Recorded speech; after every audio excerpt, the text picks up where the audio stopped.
1920 itu menyebutkan 4 syarat terjadinya perjanjian.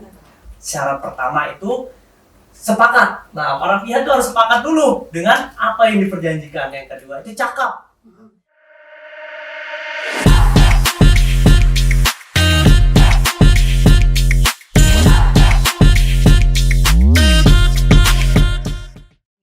Entertaining Radio.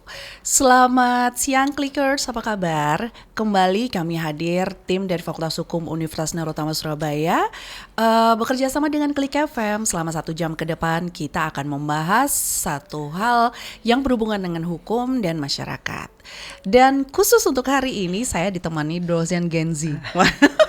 Halo. Karena beliau ini masuk di Fakultas Hukum Universitas Nurutama membawa beberapa perubahan gitu. Salah satunya adalah pada akhirnya anak-anak Genzi kan ciri khasnya satu ya, sangat dekat dengan teknologi, begitu ya? Iya, benar. Dan kalau kita bicara teknologi, sepertinya kita nggak bisa lepas dari apa yang namanya perjanjian. Iya, Karena betul. di setiap penggunaan teknologi itu biasanya mau membuat developing atau kita mau maintenance atau menggunakan media sosial sebagai sarana untuk jualan sekalipun itu pasti membutuhkan perjanjian. Betul sekali. begitu. Dan saya ditemani oleh Bapak Febrian Rizky Pratama, Sarjana Hukum Magister Hukum. Say hi to Clickers. Hai Clickers. Hari ini kita akan membahas tentang apa saja sih yang harus diperhatikan untuk membuat satu perjanjian. Yang pertama, perjanjian itu apa sih? Oke. Untuk perjanjian sendiri Bu Ninda. Jadi perjanjian itu memang sifatnya itu dari hukum perdata, sifatnya adalah private. Nah, berbeda dengan hukum pidana ya. Hukum Betul. pidana sifatnya publik, kalau hukum perdata khususnya perjanjian itu sifatnya private. Nah, Betul. perjanjian sendiri dalam kitab undang-undang hukum perdata, tapi saya biasanya nyebut BW. Burgerlijk Wet Book. Nah, Burgerlijk Wet Book itu di buku 3 diatur dalam pasal 1313. Nah, definisi perjanjian itu di mana perjanjian itu mengikatkan diri antara pihak satu dengan pihak lain. Nah, itu kurang lebih kata-kata yang disebutkan dalam pasal 1313. Nah, itu definisi dari perjanjian sendiri. Perbuatan mengikatkan diri antara satu pihak dengan Pihak lainnya. Ya. Itu kata kuncinya adalah mengikatkan dirinya. Betul. Begitu. Tapi banyak yang mengatakan perjanjian, ada yang mengatakan itu adalah perikatan, gitu. Sebenarnya perjanjian sama nggak sih Pak sama perikatan? Oke, kalau kita melihat ya dalam Bu Ninda di dalam Burgerlijk Wet Book atau kitab undang-undang hukum perdata itu perikatan dengan perjanjian itu jelas itu hal yang berbeda. Perikatan sendiri memang tidak didefinisikan di dalam kitab undang-undang hukum perdata. Kalau saya boleh mengutip pendapat profesor saya dulu waktu kuliah, itu pendapatnya Prof. Isnaini. Kalau perikatan sendiri itu diatur dalam 1233A katanya gitu. Oke, pasal perikatan itu dibuat sendiri oleh definisi dari para ahli itu menyebutkan bahwa hubungan hukum antara satu pihak dengan pihak lain di ranah hukum harta bersama, di mana satu pihak berhak atas suatu prestasi dan pihak lain wajib memenuhi prestasi atau yang disebut sebagai kreditur. Nah, itu pendapat yang disampaikan oleh profesor saya dulu. Nah, tapi kalau kita melihat di definisi di BW sendiri di pasal 1313 yang tadi yang saya sebutkan bahwa perjanjian itu adalah perbuatan di mana satu pihak mengikatkan diri kepada pihak lain, itu diatur dalam 1313. Perikatan itu lahir dari perjanjian, betul ya? Betul. Dan bukan perjanjian lahir dari perikatan. Sehingga antara perikatan dan perjanjian itu dengan kata lain menurut Prof. Is berbeda begitu Iya, ya. betul. Salam Kalau saya hormat boleh untuk tambahkan Prof. Is. gini Bu Silakan. Linda. Jadi ada yang biasa menyebutkan antara kontrak dengan perjanjian. Betul. Nah, ada nggak bedanya kontrak dengan perjanjian? Nah, kalau kita melihat pendapat para ahli ya Bu Ninda, perjanjian dengan kontrak itu biasanya bersifat tertulis kata beberapa ahli. Kalau perjanjian bisa lisan bisa tulisan. Tapi kalau kita melihat pendapatnya para guru-guru kita di Universitas Erlangga, itu pendapatnya Prof. Yuda, Prof. Isna ini menyebutkan bahwa di bab hukum perjanjian itu menyebutkan bahwa perjanjian sama dengan kontrak babnya. Betul. Bab khususnya itu perjanjian sama dengan kontrak. Ya. Itu. Hanya istilah saja begitu Betul, ya. Jadi hanya istilah ini saja. sering kali ini kalau kita menguji gitu ya, biasanya sering kali dapat pertanyaan, kontrak itu sama nggak sih sama perjanjian gitu? Sebenarnya mau pakai bahasa kontrak ataupun mau pakai bahasa perjanjian intinya sama. Iya. Satu pihak mengikatkan dirinya kepada pihak lain. Ada kreditur, ada debitur, ada objeknya dan lain-lain. Betul. Nah, bicara tentang kreditur dan debitur Oke. dan perjanjian itu sendiri, apakah perjanjian itu punya syarat yang Oke. harus dipenuhi? Oke, Bu Ninda. Jadi kita harus paham dulu ya, apa itu kreditur, apa itu debitur. Nah, kreditur itu yang punya piutang. Betul. Nah, kalau debitur yang punya utang. Iya, Nah, istilahnya ini banyak yang menerima kewajiban itu adalah kreditur, Betul. yang harus membayar kewajiban itu adalah debitur. debitur. Betul lah itu kalau kita melihat definisi dari kreditur dan debitur sendiri, Bu Ninda. Nah, masalah syarat sahnya perjanjian, Bu Ninda. Nah, itu ini sangat menarik nih. Di pasal 1320 BW nih, ingat ya teman-teman semua. Pasal 1320 itu menyebutkan 4 syarat terjadinya perjanjian. Betul. Syarat pertama itu sepakat. Nah, para pihak itu harus sepakat dulu dengan apa yang diperjanjikan. Yang kedua itu cakap. Nah, yang ketiga itu ada objek tertentu. Yang keempat itu ada hal tertentu atau kausa yang diperbolehkan. Nah, kalau kita melihat dari yang pertama, melihat kesepakatan. Kesepakatan itu apa sih? Kalau kita lihat lagi pendapat para ahli kita itu menyebutkan kesepakatan itu adanya offering dan acceptance. Nah, ada penerimaan dan penawaran. Nah, itu kesepakatan. Artinya cocok antara penerimaan dan kesepakatan. Nah, itu yang disebut sebagai sepakat. Nah, kedua, cakap. Nah, kapan sih orang? Nah, ini penting sekali ya untuk teman-teman semua tentang cakap. Cakap itu ada dua hal. Yang pertama itu berdasarkan natural person atau orangnya itu cukup nggak umurnya dalam membuat perjanjian. Yang kedua kewenangan. Nah, natural person berkaitan dengan kewenangan itu biasanya berkaitan dengan badan hukum. Betul. Nah. Tidak semua orang bisa mengikatkan diri dalam perjanjian atas nama badan hukum. Jadi Oke, misalnya saya betul. kerja di PT X gitu ya. betul. Kemudian saya tiba-tiba muncul, saya bukan direktur nih. Iya.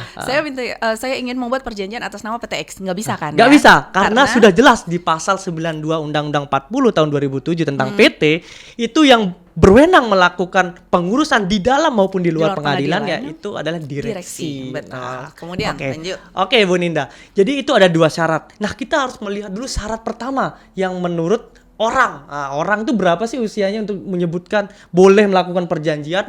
Kalau kita mengacu kepada BW itu di pasal 1330, nah itu syarat cakap seseorang itu harus 21 tahun, terus yang sudah menikah kalau diwakilkan oleh suaminya dan lain-lain. Nah, kalau 1330 itu akan mengacu ke pasal 330 di BW. Nah, itu syarat usia dewasa. Oh, maksud saya 1330 itu usianya dewasa gitu ya. Kalau kita mengacu ke pasal 330, usia dewasa itu berapa sih? Nah, kalau di BW nyebutin di pasal 330 itu usia dewasa itu 21 tahun.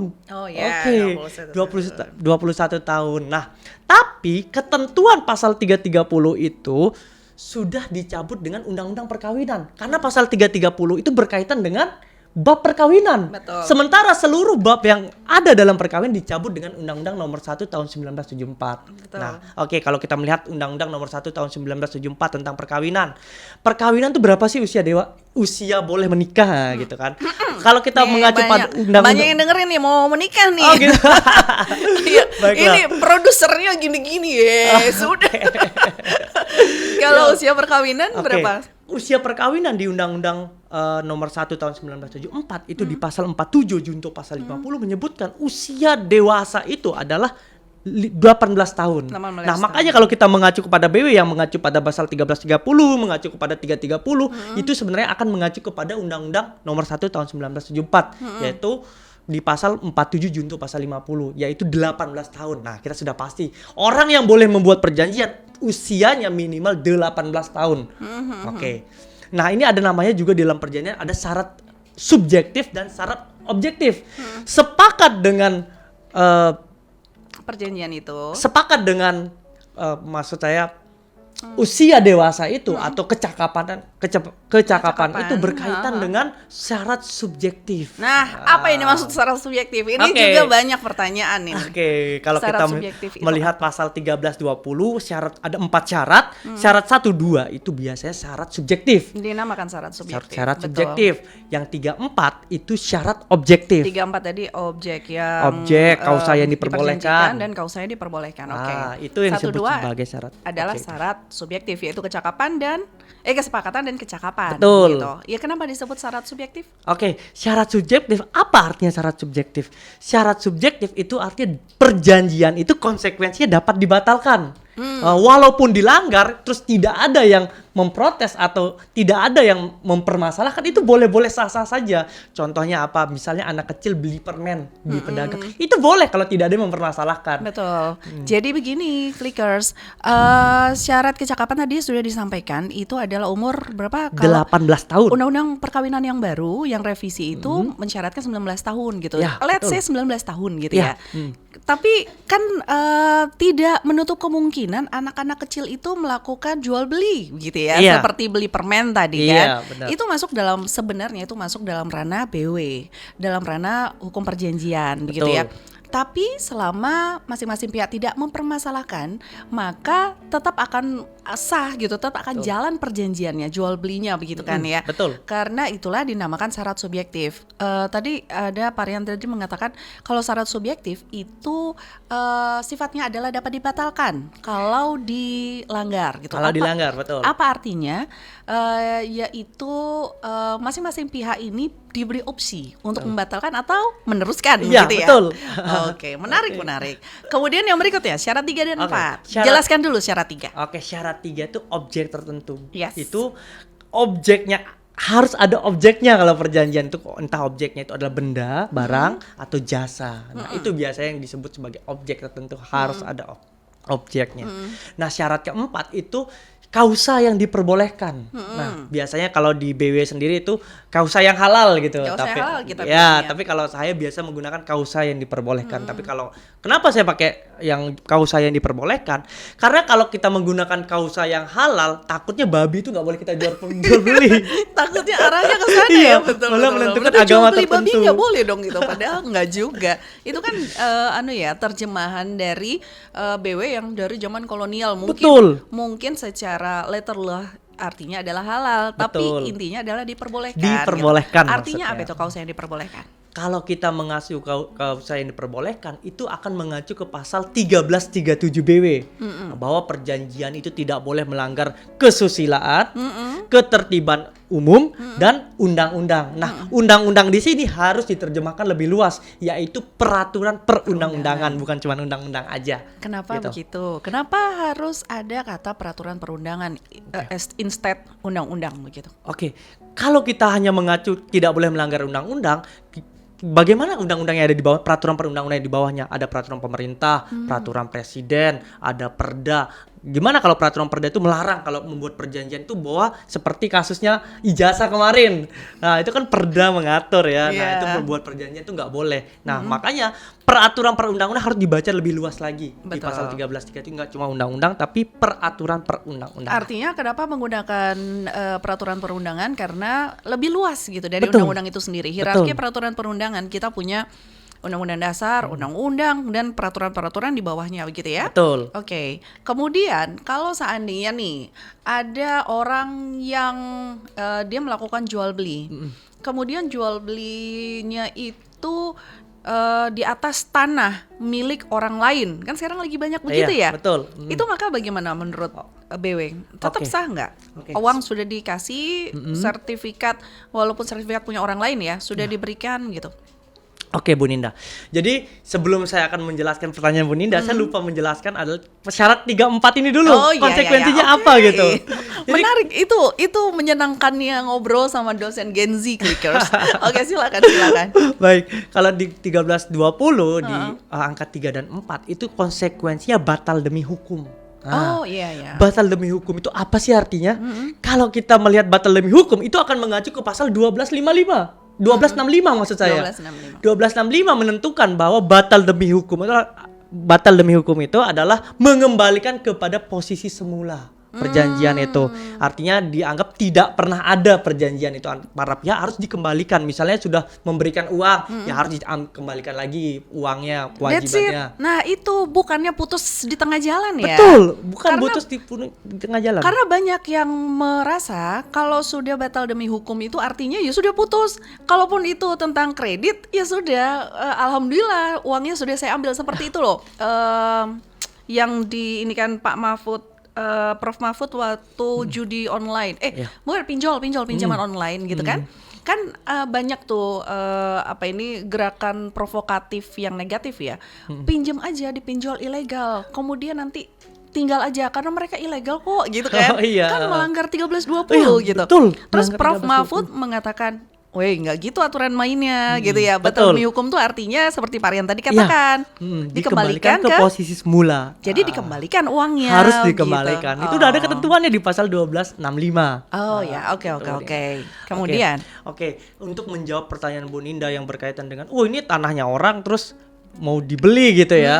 Nah, selama dia melanggar pasal 1337 itu yang berkaitan dengan perjanjian nggak boleh bertentangan dengan ketertiban umum, tidak boleh bertentangan dengan kesusilaan maupun bertentangan dengan undang-undang. Selama itu dilanggar, maka dia akan batal demi hukum perjanjiannya.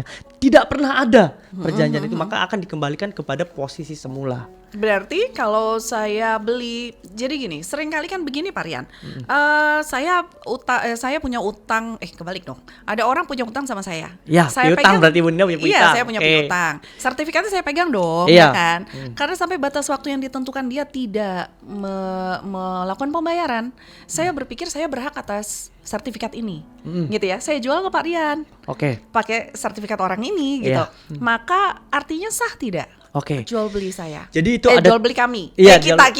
Oke, jual beli kita, padahal ini memperjualkan beli punya orang ya. Betul. Nah, tapi gini Bu Ninda, di dalam hukum perdata atau BW sendiri itu kita berkaitan dengan jaminan berarti ya.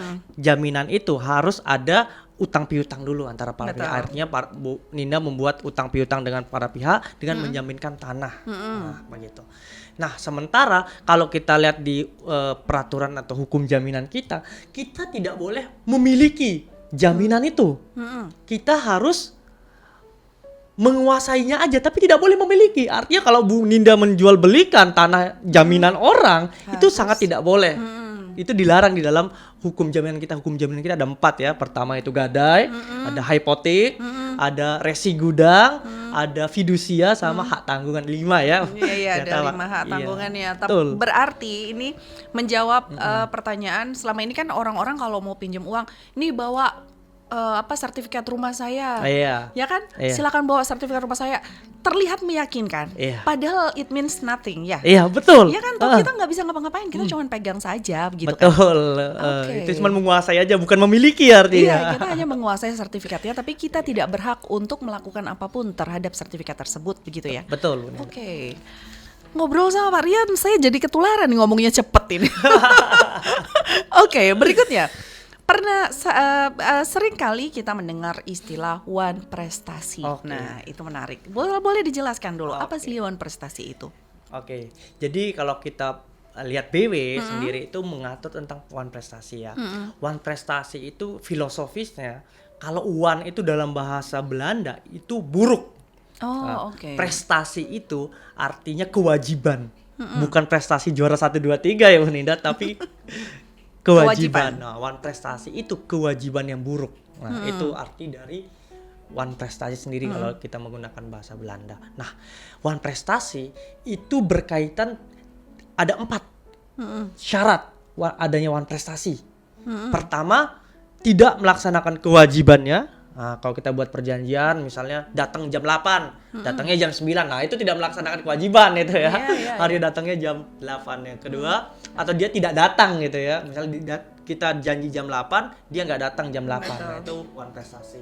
Yang kedua, melaksanakan prestasi tapi terlambat. Nah, datangnya jam 9 tadi ya. Itu one prestasi juga. Betul. Oke, yang ketiga itu melaksanakan prestasi yang dilarang dalam perjanjian.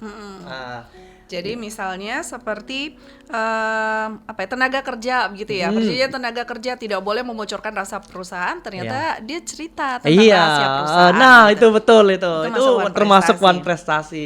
Nah yang terakhir itu melaksanakan perjanjian tapi tidak sempurna. Misalnya kalau kita bangun gedung ada cacat-cacat, nah itu juga bisa termasuk dalam one prestasi. Karena tidak sempurna, padahal perjanjiannya harus menggunakan high quality tapi malah menggunakan medium atau low quality. Itu bisa termasuk one prestasi. Oh, menarik, Itu syaratnya one menarik. prestasi. Mengingat kita minggu depan ya kita akan membahas tentang jasa konstruksi nih. Iya, jasa konstruksi. Jadi nyambung begitu.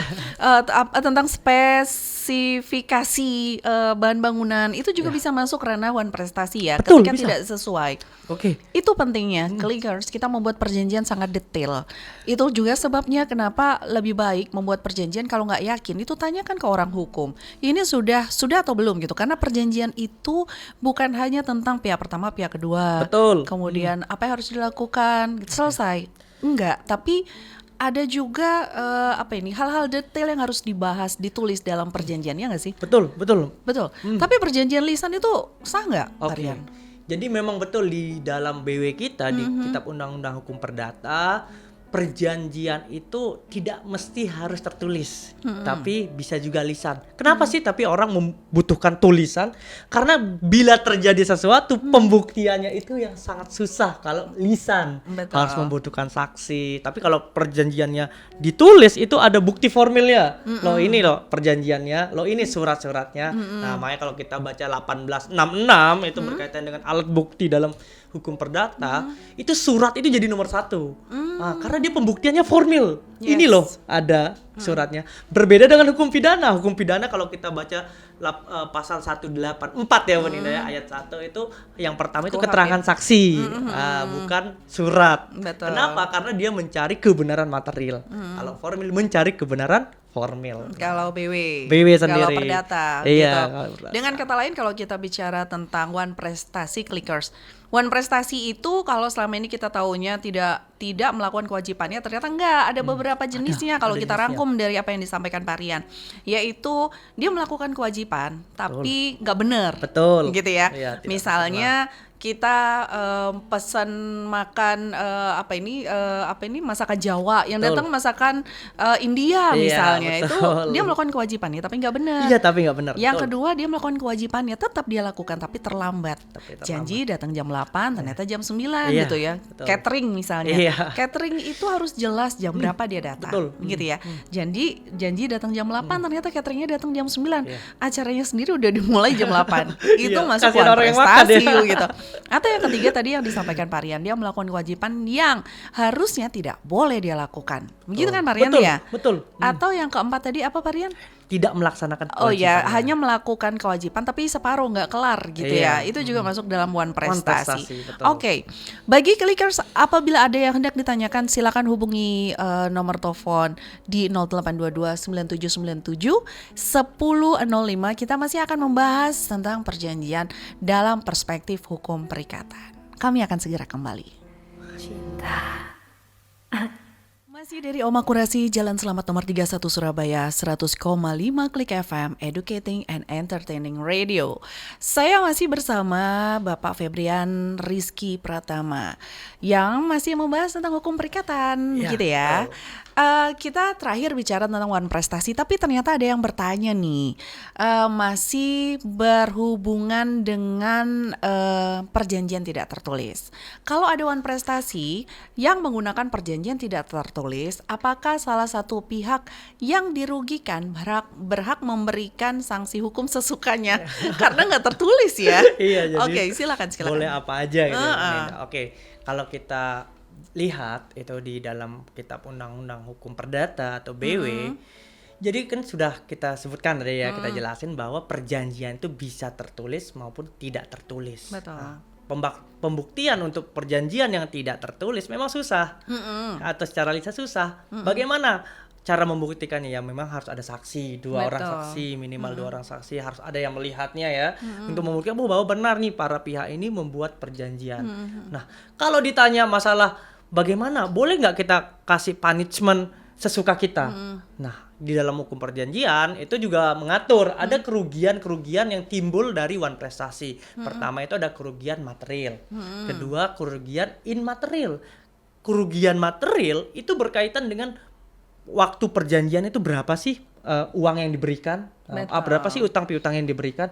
Makanya material itu apa yang diperjanjikan pada saat itu harus dikembalikan. Nah, itu material. Kalau misalnya saya sama Bu Ninda nih buat perjanjian utang piutang tapi nggak ngomong, ya biasa gitu ya. Kalau sama teman ya udah 100 juta gitu. Wow, 100 juta nggak ngomong. Kalau misalnya Bu Too good to be Ninda true. Iya. kalau Bu Ninda nggak kembalikan 100 juta, ya udah saya harus kalau material harus 100 juta itu dikembalikan karena itu material.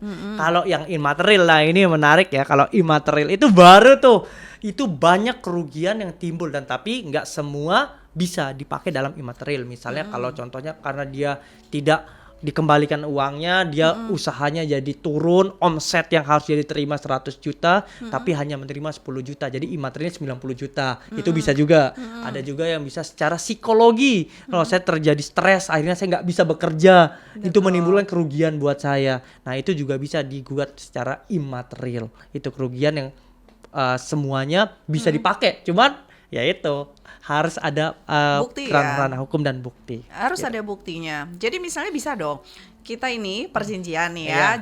ya, meminjam uang. Iya.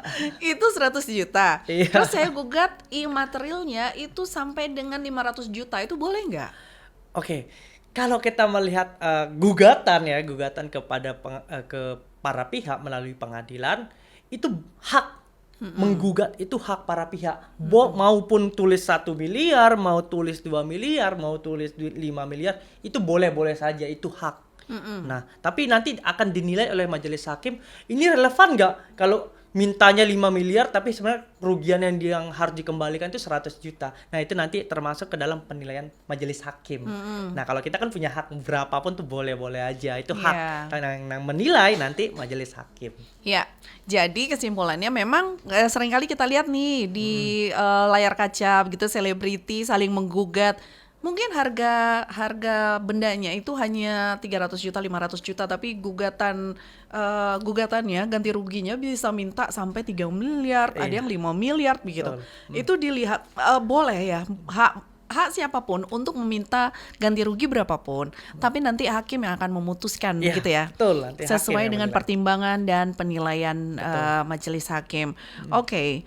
Kita habis bicara tentang force majeure, maka selanjutnya kita bicara one prestasi, selanjutnya kita bicara tentang force majeure. I'm too excited I think. Jadi yang berikutnya itu adalah tentang force majeure. Banyak orang dikit-dikit bilang nggak bisa, ini force majeure. Iya nggak sih? Kenapa force majeure? Pertanyaan saya, apa tuh force majeure? Yang kedua, kenapa ya force majeure tuh banyak dijadikan way out gitu untuk orang-orang terhindar dari kesalahan. Oke, Bu Ninda. Sebelum jawab pertanyaan Bu Ninda, kayaknya ada kelewatan tadi tentang Apa itu? one prestasi. Jadi kalau kita bahas one prestasi itu ada juga yang menyebut sebagai penipuan. Oh iya, Ya, betul. kan? Benar, seringkali orang tidak bisa membedakan antara one prestasi dengan penipuan. Betul sekali. Misalnya kalau kita buat perjanjian kita nggak bayar disebut nipu. Gitu kan. Iya, Padahal betul. nggak gitu. Ya, one prestasi itu terjadi ketika terlaksananya kontrak. Nah, kita harus bedain dulu one prestasi dengan pembatalan kontrak. Berarti harus ada kontrak dulu. Harus gitu ada ya, kontrak sebelum kita dulu. menyatakan seseorang one prestasi. Iya, gitu ya. betul, harus ada kontrak. Misalnya contohnya saya sama Bu Ninda yang tadi 100 juta, terus saya nggak bayar, ya disebut penipuan. Nah, penipuan sendiri kalau dilihat dalam kitab Undang-Undang Hukum Pidana itu menyebutkan, saya nggak hafal ya pasal-pasal di pidana. Karena Nah, pidana. pencurian itu ketika menggunakan nama palsu, martabat Penipuan. palsu, nah itu baru disebut sebagai penipuan. Untuk keuntungan diri sendiri. Untuk menimbulkan keuntungan diri Iya, sendiri. untuk menimbulkan keuntungan diri sendiri. Nah, kalau disebut one prestasi, dia menggunakan nama aslinya, menggunakan martabat aslinya, menggunakan alamat-alamat yang asli, maka akan disebut, kalau dia tidak mampu membayar, itu disebut sebagai one prestasi. Dilihat waktu saat dia melaksanakan perjanjiannya. Tapi kalau penipuan itu sebelumnya dilihat apakah dia menggunakan, waktu membuat perjanjian dia menggunakan nama asli atau nama palsu. Kalau dia memang menggunakan nama palsu, alamat palsu, martabat palsu pada saat membuat perjanjian, itu yang disebut sebagai penipuan. Artinya begini, dengan kata lain, ketika kita bicara tentang penipuan, nggak ada kontraknya gitu, kontrak belum berjalan gitu ya. Ya. Jadi nggak ada hubungan dulu, nggak ada hubungan hukum di antara mereka berdua gitu, betul. ya kan? Mm. Itu masuknya penipuan. Iya, betul. Tapi kalau sudah masuk, maka kalau ternyata pasal yang dilanggar itu semua yang ada di dalam kontrak, maka jatuhnya One prestasi. one prestasi. Itu clickers. Terus ada lagi yang clickers perlu tahu. Nah, kalau penipuan itu yang sebutnya sebelumnya, walaupun dia sudah buat kontrak nih, tapi menggunakan nama palsu, kan udah Itu para terjadi pihak. sebelumnya berarti Iya, kan? niatnya tuh ada di sebelumnya, sebelum membuat kontrak. Itu masuknya Penipuan. Tapi kalau one prestasi itu niatnya itu sudah melaksanakan kontrak, tapi dia tidak melaksanakan kewajibannya, itu yang disebut sebagai one prestasi. Nah, Jadi secara garis besar kalau kita bicara tentang hukum perikatan itu dibagi menjadi 3. Pra kontrak Betul. gitu ya, masih ingat Betul, ya betul, pelajaran betul. kita ya. Iya. Terus during kontrak gitu Iya. selama kontrak berjalan dan post kontrak. Iya, begitu betul. ya. Iya, ada 3 One tahapan. prestasi adanya di during kontrak. During kontrak, betul. Syarat Pada sah saat- perjanjian adanya di pra kontrak. Betul sekali. Gitu ya. Iya. Itulah sebabnya kenapa kalau orang melanggar syarat sah perjanjian namanya dibatalkan. Iya, Dan bukan benar. diputus atau Iya, dibubarkan. betul sekali. Saya masih ingat. Terima kasih Prof. Is. Itu Terus Prof. berikutnya kalau kita bicara tentang force majeure. Force majeure ini adanya di mana?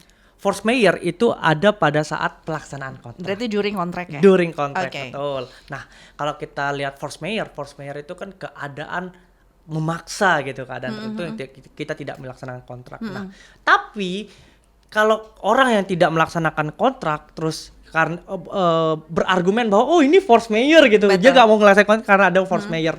Nah, itu ada 2 teori, Bu Ninda. Satu ada yang force majeure secara absolut, ada force majeure yang terjadi karena relatif. Oh, apa itu yang maksudnya? pertama yang absolut itu misalnya saya kalau dicontohin sama Prof. Is dulu ya waktu kuliah, saya sama Bu Ninda misalnya jual beli tentang kuda. Ini oke. sangat menarik. Iya, Nah, iya. tiba-tiba kuda itu disambar petir atau terjadi bencana alam. Nah, itu yang disebut sebagai force majeure absolut. Artinya tidak bisa dilaksanakan kontraknya karena objeknya sudah hilang. Mau bagaimana lagi?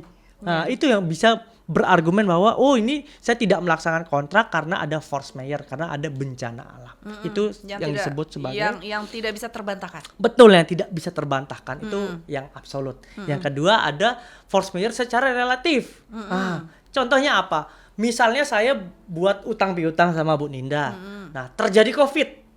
Nah, COVID sendiri itu bisa memang betul ya bencana alam COVID. Cuman itu kontraknya itu masih bisa dilaksanakan dengan perpanjangan masa waktu. Nah, memang betul itu force majeure, tapi force majeure yang masih bisa dilaksanakan. Itu yang disebut sebagai force majeure relatif. Kan kalau force majeure sendiri kan keadaan tidak mampu melaksanakan kewajiban bukan karena kehendak dia, Iya, di luar tapi kendali di manusia. luar kendali manusia. Nah, itu yang disebut sebagai force majeure.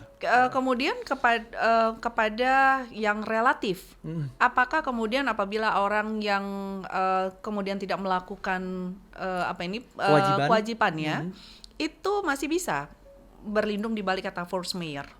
Masih bisa berlindung di kata-kata force majeure, tapi dia relatif, dia harus tetap melaksanakan perjanjiannya, cuman diberikan masa jangka waktu. Nah, maksud saya ketika jangka waktu itu sudah diberikan, kemudian dia tetap tidak melakukan, apakah dia masih bisa bersembunyi di belakang kata-kata force majeure? Oh gitu ya, oke.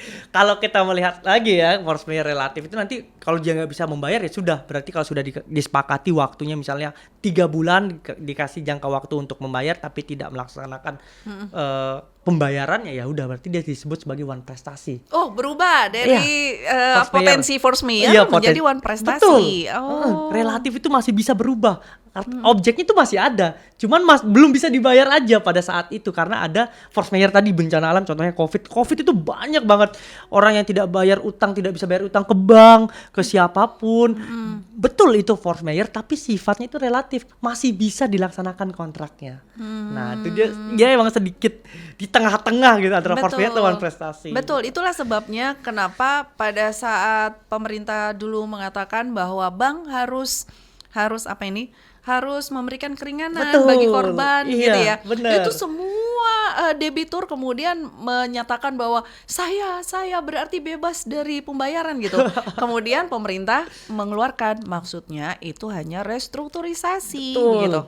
Artinya diatur kembali pembayaran-pembayarannya Betul sesuai dengan keadaan. Betul. Dan ketika orang tetap tidak membayar, maka jatuhnya adalah wan prestasi. Betul sekali. Dan bukan force majeure. Oh, oke. Baru tahu ya. Jadi ternyata orang tidak bisa bersembunyi di balik kata force majeure.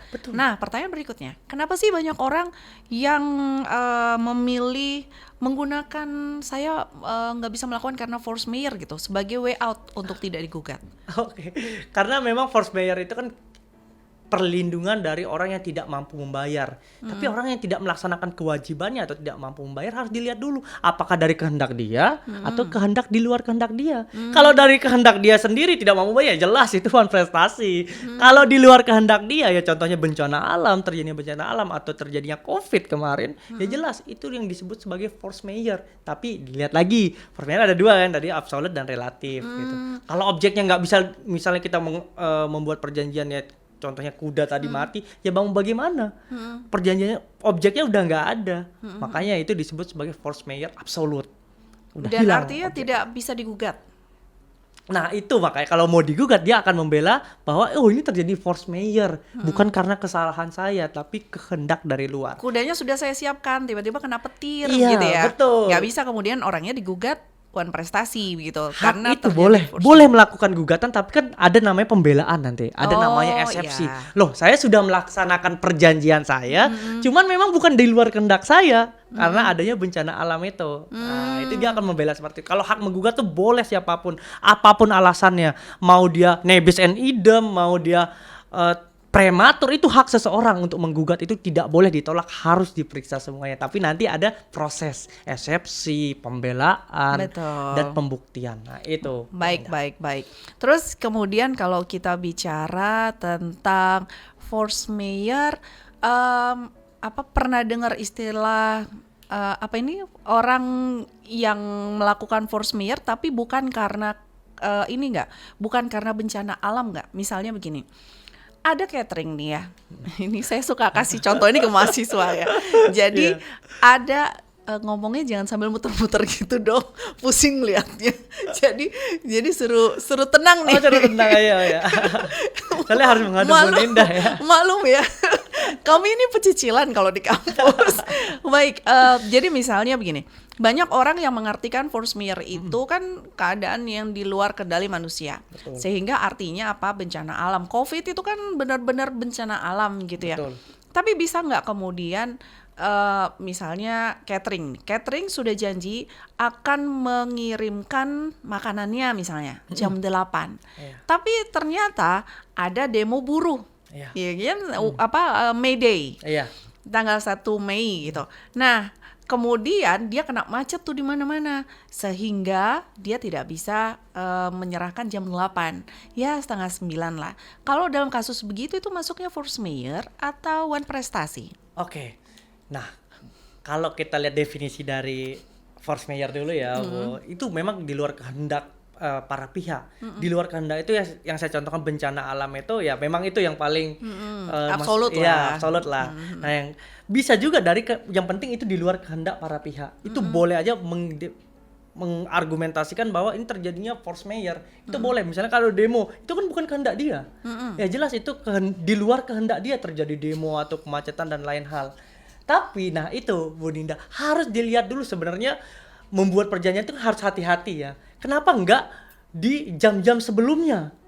Mendalilkan seperti kenapa enggak jalan di misalnya jam 8 terjadi medik, kenapa enggak jalan jam 6 atau jam 5? Karena itu yang disebut sebagai kehati-hatian dalam melaksanakan kewajibannya. Kenapa enggak datang jam 5, jam 6 yang pada saat itu belum terjadinya demo atau belum terjadinya macet, kan itu lebih enak gitu. Tapi kenapa harus datang jam 7, jam 8 pada saat ramai-ramainya?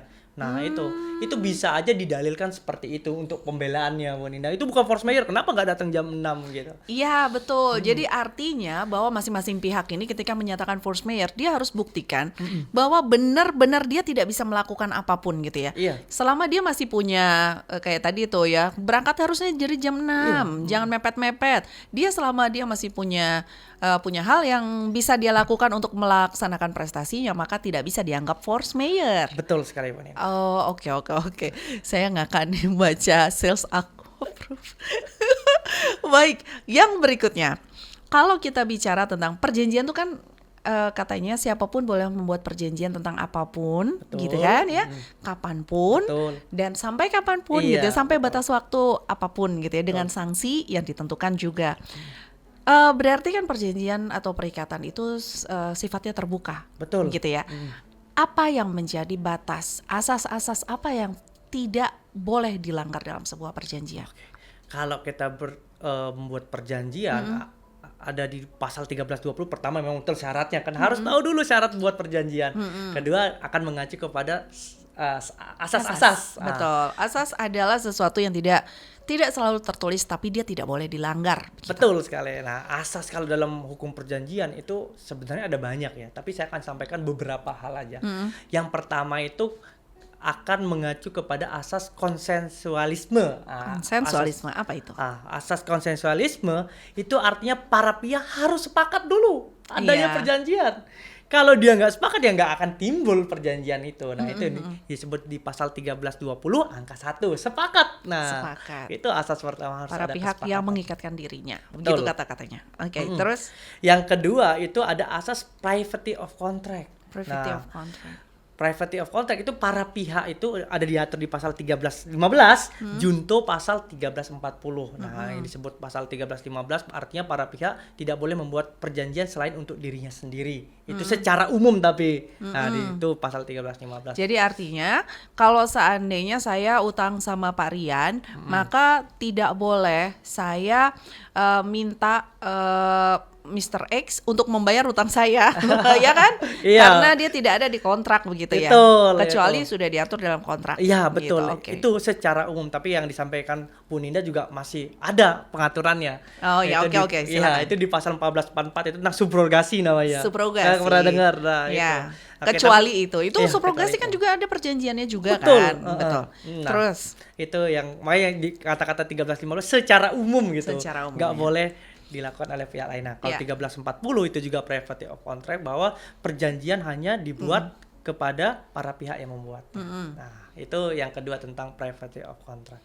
Yang ketiga itu ada diatur dalam pasal 1338. 1338 itu perjanjian itu Pacta sunt servanda. Pernah menjadi masalah nih tentang Pacta sunt servanda. Apa sih arti sebenarnya Pacta sunt servanda itu? Ini banyak nih di hukum internasional juga ada ya, perjanjian internasional. Masih ingat nggak Donald Trump ketika menerapkan tarif sampai dengan 30%, 100% untuk Cina dan negara-negara yang menurut Donald Trump berbahaya begitu untuk market di Amerika. Dia dianggap melanggar Pacta sunt servanda. Masih ingat kan Iya, ya? iya. Nah, definisinya apa Pacta sunt servanda? Oke, kalau kita melihat banyak yang mengartikan bahwa Pacta sunt servanda itu akan mengacu kepada pasal 1338. Itu kalau di kita ya, kalau Iya, di Indonesia. Di Indonesia itu ada aturannya, ada normanya bahwa 1338 itu para pihak mengikatkan dirinya kepada pihak lain bagaikan undang-undang. Nah, Betul. itu aturannya. Kata-katanya begini, perjanjian yang dibuat secara sah begitu ya, betul. berlaku sebagai undang-undang. Berlaku Artinya sebagai apa itu? Kalau dia berlaku sebagai undang, jadi perjanjian itu seperti undang-undang. Nah, itu maksudnya Pacta sunt servanda. Kita itu kalau membuat aturan ya kekuatan mengikatnya seperti undang-undang, seperti peraturan perundang-undangan. Walaupun dia perjanjian, Walaupun dia perjanjian. walaupun dia antar pihak, Walaupun begitu ya. antar pihak. Tapi perjanjian itu sendiri layaknya undang-undang sifatnya gitu, Betul. memaksa. Betul. Bukan lagi hanya mengikat, Iya, gitu ya. betul. Oke. Sehingga artinya clickers, itulah sebabnya kenapa kalau ada satu pihak tidak melakukan kewajibannya, maka kita pakai perjanjian ini, Iya. gitu ya, Iya, betul. untuk mengikat dia mengganti kerugian, Betul gitu, sama sekali. seperti undang-undang dalam Iya. pidana. Oke, berikutnya. Oke. Jadi ada juga Pacta sunt servanda sudah ya tadi privacy of contract, ada juga kebebasan membuat perjanjian entah itu sama siapapun, apapun dan kapanpun, itu freedom of contract. Namanya freedom Diatur di of contract. 1338 juga. Nah, Oh, itu iya. banyak di 1338 tuh iya. banyak sekali Banyak asas-asasnya. asas-asasnya. Kemudian Karena di situ di mana sih kita temuin asas freedom Freedom of of contract contract. itu di kata-kata semua perjanjian. Nah, semua perjanjian itu maksudnya kepada siapapun, kapanpun, dan untuk apapun. Nah, itu Betul. freedom of contract. Nah, ini ada satu hal yang penting juga, Bu Ninda. Ada yang menyatakan bahwa MOU dan perjanjian. Nah, pernah dengar ya? oh iya, banyak benar. yang bilang yang menyamakan MOU dengan perjanjian. Betul. Padahal MOU dan perjanjian itu dua hal yang berbeda. Nah, makanya kalau banyak yang saya lihat di gugatan di pengadilan, orang menggugat MOU. Nah, harus dilihat dulu Memorandum of Understanding ya, MOU itu. Dilihat dulu kalau isinya ada hak dan kewajiban, itu disebut sebagai perjanjian. Nah, perjanjian itu nggak dilihat dari titelnya, tapi isinya. Oh, Walaupun judulnya MOU tapi isinya hak dan kewajiban, itu dia mengikat bagaikan perjanjian. Nah, itu orang makanya gugat MOU paling isinya itu perjanjian. Nah, itu boleh. Karena MOU-nya itu cuma judul aja yang dilihat, Betul. itu isinya perjanjiannya. Kalau memang ada hak dan kewajiban terus itu digugat, itu boleh-boleh saja, dan itu memang mengikat bagi para pihak MOU itu kalau isinya perjanjian. baik. Ini point of view yang berbeda. Karena banyak yang mengatakan MOU itu adalah prakontrak gitu Iya, ya. betul, Pendahuluan. prakontrak. Betul. Pendahuluan sebelum kontrak. Tapi harus hati-hati ya. Selama MOU-nya ada pasal-pasal yang ada hak dan kewajiban masing-masing pihak, maka disitulah bisa dikatakan sebagai kontrak. Betul, itu Walaupun judulnya MOU. Oh, oke. Ini ada ya pertanyaan nih. Iya. Kalau ada perjanjian dengan jaminan tadi ya hukum jaminan tuh ya. Kalau ada perjanjian dengan jaminan benda bergerak seperti mobil, terus kendaraan itu boleh digunakan apa enggak ya? Oke. Ini masuk hukum jaminan Hukum ini. jaminan ya. Oke, silakan. Kita nggak apa-apa kan memang Nggak berkaitan apa-apa, ya, memang hukum berhubungan. perjanjian dengan hukum jaminan itu berkaitan. Nah, gini, di dalam hukum jaminan itu kan ada banyak ya, ada gadai, ada hipotek, ada fidusia, ada hak tanggungan, terus ada resi gudang, malah yang terbaru resi gudang, walaupun banyak pro kontra apakah ini hukum jaminan apa enggak, walaupun normanya itu hukum jaminan. Kalau ditanya apakah kendaraannya boleh digunakan, dia akan menggunakan sistem hukum jaminan fidusia. Jaminan fidusia, misalnya kita menjaminkan motor atau mobil, misalnya Bu Ninda menjaminkan mobil ke saya. Nah, tapi kalau fidusia itu hanya menjaminkan hak miliknya. Barangnya bisa dikuasai oleh debitur. Karena apa sih filosofi hukum fidusia dulu? Untuk memudahkan pengusaha, dia nggak punya uang, ya, dia nggak punya uang, tapi mau berusaha itu dengan hukum jaminan, menjaminkan hak miliknya. Tapi saya untuk melakukan aktivitas usaha saya, ya udah saya pakai kendaraan saya atau motor saya atau mobil saya. Itu yang disebut sebagai jaminan fidusia. Artinya para pihak itu boleh memberikan debitur menggunakan kendaraannya, tapi penguasaan hak miliknya ada di kreditur. Haknya, jadi Ya, surat-suratnya. Betul, surat-suratnya. Di tangan kreditur. Ya, itu boleh dipakai sama debitur. Nah, beda lagi dengan kalau dia menggunakan gadai. Gadai. Nah, ada lagi misalnya harta bergeraknya itu motornya digadain ya, katanya digadain. Boleh nggak dipakai? Kalau boleh apa enggaknya dipakai selama dia merawat kendaraan itu seperti semula saat menjaminkan, itu boleh. Tapi kalau sudah ngurang nilai, misalnya dia pakai terus hancur atau tabrak atau kurang nilai motornya itu, nah itu yang nggak boleh, Bu Ninda. Bukankah itu tergantung dari saya baru tahu. Kalau gadai itu bukankah barang-barang itu harus dipegang oleh gadainya, pemilik gadainya? Betul, dipegang oleh krediturnya. Pada dasarnya begitu kali. Iya, pada dasarnya begitu, dipegang oleh krediturnya kendaraannya. Nah itu makanya boleh nggak? Pertanyaan kan kreditur Iya, boleh nggak boleh pakai nggak? kendaraannya? Oh, kreditur yang dipakai. Iya, kreditur yang pakai kendaraannya. Saya nggak nge. Oh iya, saya menjelaskan dua hal, Iya. yang dipakai debitur sama dipakai Iya, kreditur. kalau Nah. fidusia yang dimaksud itu adalah kendaraan itu tetap di tangan debitur, begitu Debitur ya. betul, tapi hak miliknya ada dikuasai oleh kreditur. Kalau gadai, barangnya itu dipegang kreditur, Betul. sehingga kreditur boleh nggak pakainya? Boleh, Boleh. selama Tidak mengurangi nilai objek tersebut. Oke, kalau dipakai kemudian ditabrak, jelas nggak boleh. Itu jatuhnya bisa digugat ya? Bisa nilainya kan itu kan yang merawat semua atau objek jaminan itu memang yang krediturnya karena barang dalam penguasaan kreditur Betul. gitu, walaupun hak miliknya juga ada di kreditur Iya, ya. betul. Oke. Yang membedakan apa sih? Nilainya gitu yang kita dapat biasanya Iya, ya. betul. Kalau fidusia dengan gada itu biasanya angka nominalnya itu akan bisa berbeda begitu. Jadi pilihan ada di kita. Baik, terima kasih banyak Pak Rian. Saya manggilnya Febrian ya. Jadi kamu manggilnya itu Pak Rian. Terima kasih banyak Pak Rian. Ya. Untuk kesediaannya membahas tentang perjanjian ini, alhamdulillah teman-teman ada yang bilang ini ada Alfian Perdana ngobrolnya bikin nambah wawasan, kapan-kapan bahas hukum waris dong, baik perdata ataupun KHI yang ringan-ringan aja gitu. Hukum waris ringan. Hukum waris tuh nggak ada yang ringan, tapi oke lah, nanti akan kita sampaikan kepada tim kami begitu ya. Terima kasih banyak Clickers, Parian, terima kasih banyak sudah menjelaskan panjang lebar tentang perikatan. Sekali lagi Clickers, jangan lupa kami dari Universitas Nirutama Fakultas Hukum akan datang ke Klik FM gitu ya setiap hari Selasa jam 12 sampai dengan jam 1 di acara Hitam di Atas Putih.